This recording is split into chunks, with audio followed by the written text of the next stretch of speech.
যতই ভাবে বলবো না কথা, ভিডিও দেখে ঘোরাই মাথা শুরু করলাম, তাই বাধ্য হলাম ধরতে, তোমায় দেবো একটু ঘাই। বয়সটা তোমার লেখাপড়ার, হাতে থাকবে বই, না জ্বালাতে বিয়ে করে ঘরে আনছো সই। টোকন এখনো শক্ত হয়নি, ভাঙাইতে চাও ঘানি, কাছে না যেতেই বেরোই যাবে তরল সাদা পানি।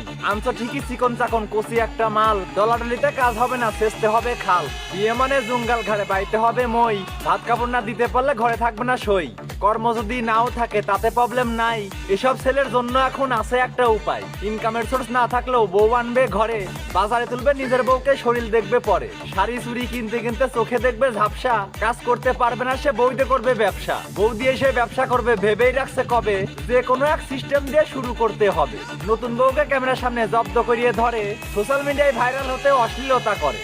ভিডিও দেখে খারাপ বললেও তাতে তারা খুশি, বউ দিয়ে যে ভিডিও বানালে টাকা পাওয়া যায় বেশি, তাই তো তারা সস্তা নারী রাখিয়া তাদের পাশে, ক্যামেরার সামনে নষ্টামি করে মিটমিটাইয়া হাসে।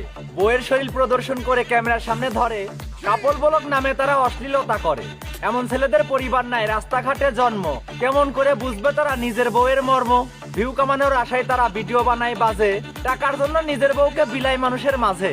এদের ভিডিও দেখে দেখে দেশের পোলাপান ভাবে বিয়ে করিয়া বউ নিয়ে তারা ওই লাইনেই যাবে। বউয়ের শরীর বিলিয়ে তারা কিছু টাকা পায়, ওই টাকা দিয়ে সাহেব সেজে বসে বসে খায়। নিজের বউয়ের সম্মান বিলায়, নাই তো এদের বুঝ। এরা হলো এই সমাজের লজ্জাহীনা পুরুষ।